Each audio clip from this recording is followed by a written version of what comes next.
కొన్ని ప్రదేశాలు కేవలం అందమైనవి మాత్రమే కావు. వాటి వెనుక ఎవరికీ అంతుచిక్కని ఎన్నో భయానక రహస్యాలు దాగి ఉంటాయి. ఇండోనేషియాలోని బాలి తీరంలో సముద్రపు అలలు నిరంతరం విరుచుకుపడే ఒక అభేద్యమైన బండరాయిపై ఏళ్ల తరబడి నిలబడి ఉంది ఒక ఆలయం. దాని పేరు టానాలాట్. చుట్టూ ఉప్పొంగే ఉప్పు నీరు, లోపల ప్రాణాలు తీసే విషసర్పాలు, శాస్త్రవేత్తలకు అంతుచిక్కని ఎన్నో వింతలు. అలల మధ్య ఒంటరిగా నిలబడిన ఈ గుడి వెనుక ఉన్న అసలు రహస్యం ఏంటో ఇప్పుడు తెలుసుకుందాం. వీడియో చివరి వరకు చూడండి, గూస్ బంప్స్ వస్తాయి.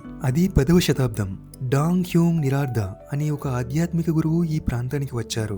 సముద్ర తీరంలో ఈ బండరాయిని చూసి ఇదో దివ్యశక్తి ఉన్న ప్రదేశమని గ్రహించి ఇక్కడ ఈ ఆలయాన్ని నిర్మించారు. కానీ అసలు వింత ఇక్కడే ఉంది. ఈ గుడికి టానాలాట్ అంటే స్థానిక భాషలో భూమి మరియు సముద్రం అని అర్థం. పగటిపూట అలలు తగ్గినప్పుడు ఎవరైనా నడుచుకుంటూ ఈ గుడికి వెళ్ళొచ్చు. కానీ సాయంత్రం కాగానే సముద్రం తన రూపాన్ని మారుస్తుంది. భీకరమైన అలలు ఎగిసిపడి ఈ గుడిని పూర్తిగా మింగేస్తాయి. సరిగ్గా అప్పుడు ఈ ఆలయం నీటి మధ్యలో తెలియాడే ఒక మిస్టరీ ద్వీపంలా మారుతుంది. వందల ఏళ్లుగా సముద్రపు ఉప్పు గాలిని, రాక్షసాల తాకిడిని తట్టుకుంటూ ఈ కట్టడం చెక్కు చెదరకుండా ఎలా నిలబడింది. ఇదే ఇక్కడి మొదటి అద్భుతం.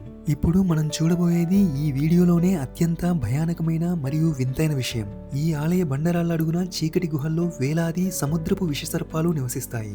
శాస్త్రవేత్తల ప్రకారం ఇవి సముద్రంలో ఉండే అత్యంత ప్రమాదకరమైన, క్షణాల్లో ప్రాణం తీసే విషపూరితమైన పాములు. వీటిని చూస్తేనే గుండె ఆగిపోవాలి. కానీ ఇక్కడే అందరినీ విస్మయానికి గురి చేసే ఒక నిజం ఉంది. భక్తులు ఎవరైనా ఈ గుహల్లోకి వెళ్లి ఆ పాములను తాకినా అవి ఏమాత్రం కరవవు, ఎవరికీ ఎలాంటి హాని చేయవు. స్థానికుల నమ్మకం ప్రకారం ఈ పాములన్నీ ఆ ఆలయ సంపదను, అక్కడి పవిత్ర శక్తిని కాపలా కాసే దివ్య సర్పాలు. కానీ ఈ ఆధునిక సైన్స్ దృష్టిలో ఇదొక పెద్ద ప్రశ్నార్థకం. ఉప్పు నీటి సముద్రం మధ్యలో ఎలాంటి ఆహారం సరిగ్గా దొరకని ఈ బండరాళ్ల గుహల్లో ఆ పాములు ఎలా జీవిస్తున్నాయి? మనుషులు చుట్టూ తిరుగుతున్నా అవి ఎందుకు ఎవరిని దాడి చేయడం లేదు? ఇదొక అంతుచిక్కని మిస్టరీ. ఈ ఆలయం చుట్టూ ఉప్పుగా ఉండే సముద్రపు నీరు మాత్రమే ఉంటుంది. కానీ ప్రకృతి చేసిన ఒక అద్భుతం ఇక్కడ అందరినీ నివ్వెరపరుస్తుంది. సరిగ్గా ఆ బండరాయి కింది భాగం నుంచే ఒక మంచినీటి ఊట ఉబికి వస్తుంది. చుట్టూ ఉప్పు నీరు ఉన్నప్పటికీ ఈ ఊటలో మాత్రం ఎంతో తీయటి, స్వచ్ఛమైన తాగునీరు వస్తుంది. దీన్ని స్థానికులు అమృతంలా భావిస్తారు. ఆ పవిత్ర జలాన్ని తాగితే సమస్త పాపాలు తొలగిపోతాయని భక్తుల నమ్మకం. సముద్రం మధ్యలో ఉన్న ఈ ఉప్పు నీటి మధ్యలో స్వచ్ఛమైన మంచినీరు ఎలా వచ్చింది?